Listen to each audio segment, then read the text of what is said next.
ശിവാനന്ദാശ്രമം പാലക്കാട് പ്രസിദ്ധീകരിച്ച സ്വാമി ശിവാനന്ദ മഹാരാജ് എഴുതിയ ദിവ്യാനന്ദം 1 അഹിംസ. അഹിംസ പരിശീലിക്കുന്നതിൻ്റെ ഗുണങ്ങൾ. നിങ്ങൾ അഹിംസയിൽ അധിഷ്ഠിതമായാൽ എല്ലാ ഗുണങ്ങളും നിങ്ങൾ നേടി. അഹിംസ ഒരു കേന്ദ്ര ബിന്ദുവാണ്. എല്ലാ ഗുണങ്ങളും അഹിംസയെ ചുറ്റിക്കൊണ്ടിരിക്കുന്നു. എല്ലാ കാലടി അടയാളങ്ങളും ആനയുടെ കാലടിയിൽ അടങ്ങിയിരിക്കുന്നത് പോലെ എല്ലാ മതങ്ങളും എല്ലാ ധാർമ്മിക നിയമങ്ങളും മഹത്തായ അഹിംസയിൽ അടങ്ങിയിരിക്കുന്നു. അഹിംസ ആത്മശക്തിയാണ്. സ്നേഹത്തിൻ്റെ സാന്നിധ്യത്തിൽ വെറുപ്പ് ഉരുകുന്നു. വെറുപ്പ് അലിഞ്ഞില്ലാതാകുന്നു. അഹിംസയെക്കാളും മഹത്തായ ശക്തി വേറെ ഇല്ല. അഹിംസയുടെ പരിശീലനം ഇച്ഛാശക്തിയെ ഗണ്യമായ അളവിൽ വർദ്ധിപ്പിക്കും. അഹിംസയുടെ പരിശീലനം നിങ്ങളെ ഭയരഹിതനാക്കും. യഥാർത്ഥ വിശ്വാസത്തോടെ അഹിംസ പരിശീലിക്കുന്ന ഒരാൾക്ക് ലോകത്തെ മുഴുവൻ ചലിപ്പിക്കാനും വന്യമൃഗങ്ങളെ മെരുക്കാനും എല്ലാവരുടെയും സ്നേഹം സമ്പാദിക്കുവാനും ശത്രുക്കളെ കീഴടക്കുവാനും സാധിക്കും. അവന് വസ്തുക്കൾ നിർമ്മിക്കാനും ഇല്ലാതാക്കാനും കഴിയും. അഹിംസയുടെ ശക്തി വൈദ്യുതിയേക്കാളും കാന്തിക ശക്തിയേക്കാളും അനന്തവും സൂക്ഷ്മവും ആശ്ചര്യജനകവുമാണ്. അഹിംസാ നിയമം ഗുരുത്വാകർഷണ നിയമത്തിൻ്റെയോ ഏകീകരണത്തിൻ്റെയോ നിയമം പോലെ കൃത്യവും സൂക്ഷ്മവുമാണ്. ബുദ്ധിപൂർവമായും ശാസ്ത്രീയമായ കൃത്യതയോടെയും അത് പ്രയോഗിക്കാനുള്ള മാർഗം നിങ്ങൾ അറിഞ്ഞിരിക്കണം. നിങ്ങൾക്ക് സൂക്ഷ്മതയോടെയും കൃത്യതയോടെയും പ്രയോഗിക്കാൻ കഴിയുമെങ്കിൽ നിങ്ങൾക്ക് അത്ഭുതങ്ങൾ പ്രവർത്തിക്കാൻ സാധിക്കും. പഞ്ചഭൂതങ്ങളെയും പ്രകൃതിയെയും നിയന്ത്രിക്കാൻ നിങ്ങൾക്ക് കഴിയും. അഹിംസയുടെ ശക്തി. ബുദ്ധിശക്തിയേക്കാൾ വലുതാണ് അഹിംസയുടെ ശക്തി. ബുദ്ധി വികസിപ്പിക്കുന്നത് വളരെ എളുപ്പമാണ്, പക്ഷേ ഹൃദയം വികസിപ്പിക്കുന്നത് സുലഭമല്ല. അഹിംസയുടെ അനുഷ്ഠാനം ഹൃദയത്തെ അത്ഭുതകരമായി വികസിപ്പിക്കുന്നു. അഹിംസ ആചരിക്കുന്ന ആൾക്ക് ശക്തമായ ഇച്ഛാശക്തി വികസിപ്പിക്കാൻ സാധിക്കുന്നു. അവൻ്റെ സാന്നിധ്യത്തിൽ ശത്രുത ഇല്ലാതാകുന്നു. അവൻ്റെ സന്നിധിയിൽ പാമ്പും തവളയും പശുവും പുലിയും കീരിയും പാമ്പും പൂച്ചയും എലിയും ചെന്നായയും ആട്ടിൻകുട്ടിയും പരസ്പര സ്നേഹത്തോടെയും ഉറ്റ സുഹൃത്തുക്കളെന്ന പോലെയും ജീവിക്കും. അവൻ്റെ സാന്നിധ്യത്തിൽ എല്ലാ ശത്രുതകളും ഉപേക്ഷിക്കപ്പെടുന്നു. ശത്രുതകൾ ഉപേക്ഷിക്കപ്പെടും എന്ന് പറഞ്ഞാൽ എല്ലാ ജീവികളും, മനുഷ്യർ, മൃഗങ്ങൾ, പക്ഷികൾ, വിഷജന്തുക്കൾ ഭയം വെടിഞ്ഞ് അവനെ സമീപിക്കുകയും അവനെ ഉപദ്രവിക്കാതിരിക്കുകയും ചെയ്യുന്നു. അവരുടെ വൈരഭാവം അവൻ്റെ മുമ്പിൽ അപ്രത്യക്ഷമാവുന്നു. എലിയും പൂച്ചയും കീരിയും പാമ്പും അതുപോലെ സ്വാഭാവികമായി ശത്രുതയുള്ള മറ്റ് ജീവികളും അഹിംസയിൽ അധിഷ്ഠിതനായ യോഗിയുടെ മുൻപിൽ ശത്രുതാ മനോഭാവം ഉപേക്ഷിക്കുന്നു. സിംഹങ്ങളും പുലികളും അങ്ങനെയുള്ള യോഗിയെ ഒരിക്കലും ഉപദ്രവിക്കുകയില്ല. അത്തരമൊരു യോഗിക്ക് സിംഹങ്ങൾക്കും കടുവകൾക്കും കൃത്യമായ ആജ്ഞകൾ നൽകാൻ കഴിയും. അവർ അനുസരിക്കും. അഹിംസാ പരിശീലനം കൊണ്ട് ലഭ്യമാകുന്ന ഭൂതസിദ്ധിയാണ് ഇത്. അഹിംസയുടെ അനുഷ്ഠാനം ക്രമേണ ജീവിതത്തിൻ്റെ ഐക്യവും ഏകത്വവും അല്ലെങ്കിൽ അദ്വൈതമായ ആത്മബോധം സാക്ഷാത്കരിക്കുന്നതിൽ സഹായിക്കും. അഹിംസ അനുഷ്ഠാനത്തിൽ ഉള്ള പരിമിതികൾ. പൂർണ്ണമായ അഹിംസ സാധ്യമല്ല. അത്യന്തം അന്ധക്കരണ ശുദ്ധിയുള്ള സന്യാസിമാർക്കും അത് അസാധ്യമാണ്. നടക്കുമ്പോഴും ഇരിക്കുമ്പോഴും ആഹാരം കഴിക്കുമ്പോഴും ശ്വസിക്കുമ്പോഴും ഉറങ്ങുമ്പോഴും കുടിക്കുമ്പോഴും എണ്ണമറ്റ ചെറുജീവികളെ നശിപ്പിക്കുന്നതിൽ നിന്ന് ഒഴിവാകണം. ഒന്നിനെയും ഉപദ്രവിക്കാത്ത ഒരാളെ പോലും ഈ ലോകത്തിൽ കാണാൻ സാധിക്കില്ല. ജീവിക്കാൻ വേണ്ടി മറ്റ് ജീവികളെ നശിപ്പിക്കേണ്ടതായി വരുന്നു. ജീവൻ നശിപ്പിക്കാതിരിക്കുക എന്ന നിയമം അനുസരിക്കുക അസാധ്യമാണ്. രക്തത്തിലെ ഫാഗോസൈറ്റുകൾ അതിക്രമിച്ച് കിടക്കുന്ന ആപൽക്കാരികളായ സ്പിരില്ല, ബാക്ടീരിയ, രോഗാണുക്കൾ എന്നിവയെ നശിപ്പിക്കുന്നു. ഒരു ദർശനത്തിൻ്റെ അഭിപ്രായത്തിൽ ഒരു കൊള്ളക്കാരനെ കൊല്ലുന്നതിലൂടെ ആയിരക്കണക്കിന് ആളുകളുടെ ജീവൻ രക്ഷിക്കാനാകും. എങ്കിൽ അത് ഹിംസയായി കണക്കാക്കരുത്.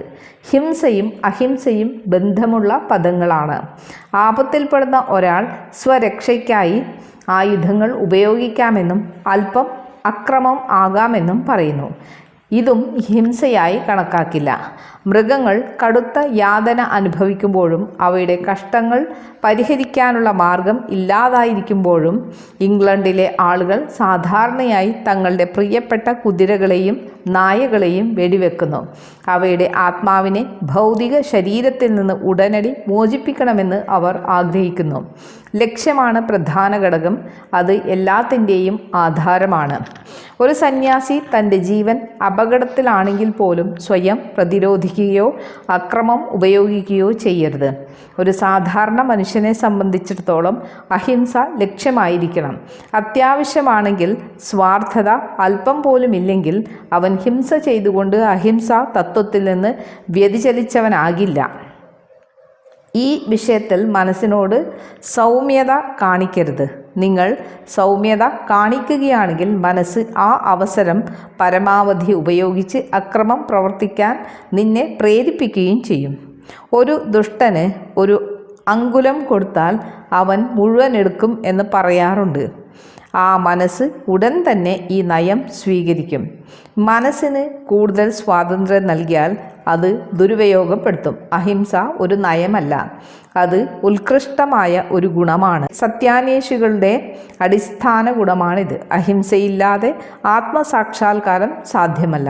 അഹിംസ ആചരിക്കുന്നതിലൂടെ മാത്രമേ പരമാത്മാവിനെ, ബ്രഹ്മത്തെ ഗ്രഹിക്കുവാനും അവിടെ എത്തിച്ചേരുവാനും സാധിക്കുകയുള്ളൂ. അഹിംസ ഒരു വ്യവസ്ഥയായി സ്വീകരിച്ചവർ പലതവണ പരാജയപ്പെടാം. അക്രമാസക്തമായ പ്രവൃത്തികൾ ചെയ്യാൻ അവരെ പ്രലോഭിപ്പിക്കും. നേരെ മറിച്ച് അഹിംസയുടെ വ്രതം ഒരു പവിത്രമായ വിശ്വാസമായി അല്ലെങ്കിൽ യോഗയുടെ അടിസ്ഥാന നിയമമായി കർശനമായി പാലിക്കുന്നവരെ ഒരിക്കലും അക്രമത്തിലേക്ക് തള്ളിവിടാൻ സാധിക്കുകയില്ല. സാർവലൗകികമായ വ്രതം. അഹിംസ ഒരു മഹാവ്രതമാണ്. മഹത്തായ സാർവലൗകിക വ്രതമാണ്. ഇത് എല്ലാ രാജ്യങ്ങളിലുമുള്ള എല്ലാ ആളുകളും അനുഷ്ഠിക്കണം. അത് ഹിന്ദുക്കളെയോ ഭാരതത്തിനെയോ മാത്രം ഉദ്ദേശിക്കുന്ന ഒന്നല്ല. ആരെല്ലാം സാക്ഷാത്കാരം വേണമെന്ന് ആഗ്രഹിക്കുന്നുവോ അവരെല്ലാം അഹിംസ ആചരിക്കണം. എത്രയോ ബുദ്ധിമുട്ടുകളും നഷ്ടങ്ങളും നിങ്ങൾ അഭിമുഖീകരിക്കേണ്ടി വരും. എന്നാലും നിങ്ങൾ അഹിംസാവ്രതം ഉപേക്ഷിക്കരുത്. പരീക്ഷണങ്ങളും ബുദ്ധിമുട്ടുകളും നിങ്ങളുടെ പാതയിൽ ഉണ്ടാകുന്നത് നിങ്ങളുടെ ശക്തി പരീക്ഷിക്കുന്നതിനാണ്. നിങ്ങൾ അചഞ്ചലനായി നിൽക്കണം. എന്നാൽ മാത്രമേ നിങ്ങളുടെ പരിശ്രമം ഉന്നത വിജയം വരിക്കുകയുള്ളൂ. അഹിംസയിലെ നിഗൂഢശക്തി അത് പരിശീലിക്കുന്നവരെ പരിരക്ഷിക്കുന്നു. ഈശ്വരൻ്റെ അദൃശ്യമായ കരങ്ങൾ സംരക്ഷണം നൽകുന്നു. അവിടെ ഭയമില്ല. തോക്കുകൾക്കും വാളുകൾക്കും എന്ത് ചെയ്യാൻ കഴിയും? ഈച്ചകൾക്കും ഉറുമ്പുകൾക്കും ഏറ്റവും ചെറിയ വേദന ഉണ്ടാക്കാത്ത ആളുകൾ ഇപ്പോഴും ഉണ്ട്. ഉറുമ്പുകൾക്ക് അവയുടെ ദ്വാരത്തിൽ വിതരണം ചെയ്യാനായി അവർ പഞ്ചസാരയും അരിയും കൊണ്ടുപോകുന്നു. ചെറിയ പ്രാണികൾ കൊല്ലപ്പെടുമെന്ന് ഭയന്ന് രാത്രി വിളക്ക് ഉപയോഗിക്കാത്തവരുണ്ട്. പാതയിലുള്ള ചെറുപ്രാണികളെ കൊല്ലാതിരിക്കാനായി അവർ വളരെ ശ്രദ്ധാപൂർവം നടക്കുന്നു. ഈ ആളുകൾ അനുഗ്രഹീതരാണ്. മൃദുല ഹൃദയത്തിനുടമയായ അവർ വളരെ വേഗം ഈശ്വരനെ ദർശിക്കും. കോപം. ഒരു തോണിയിൽ ഗംഗാനദി കടക്കുമ്പോൾ ഒരു സിക്കുകാരനോടുള്ള ദേഷ്യത്തിൽ ഒരു ബംഗാളി സാല അഥവാ തെമ്മാടി എന്ന വാക്ക് ഉപയോഗിച്ചു.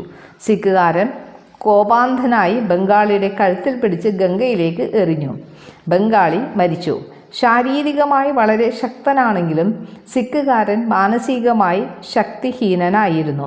ഒരു ചെറിയ ശബ്ദം, ഒരു വാക്ക് അവൻ്റെ മനസ്സ് അസ്വസ്ഥമാക്കുകയും സമനില തെറ്റിക്കുകയും ചെയ്തു.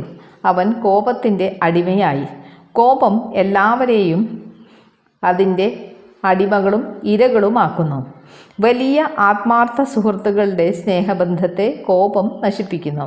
അത് ഭാര്യമാരെ ഭർത്താക്കന്മാരുമായി കലഹിക്കുവാനും കേസ് കൊടുക്കുവാനും പ്രേരിപ്പിക്കുന്നു. അത് എല്ലാവരെയും ഉത്തേജിതരാക്കുന്നു.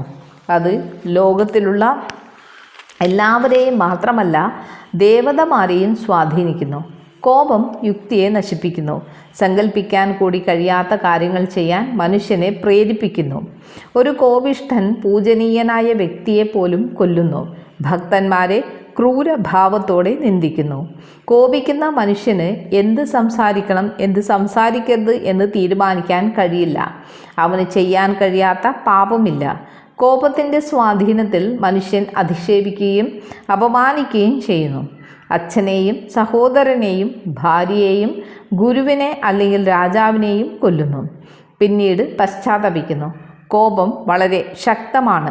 അത് തപസ്സിനെ നശിപ്പിക്കും. അത് ദേവതകളെ അധീനത്തിലാക്കും. അത് സമാധാനത്തിൻ്റെ ശത്രുവാണ്. അത് അറിവിൻ്റെ ശത്രുവാണ്. അത് മനുഷ്യനെ അവിവേകിയാക്കുന്നു. അത് ജീവികളെ കൊണ്ട് എല്ലാ അധർമ്മങ്ങളും ചെയ്യിക്കുന്നു. അത് അവനെ പൂർണ്ണമായി അന്ധനാക്കുന്നു. അവനെ തൻ്റെ അടിമയാക്കുന്നു.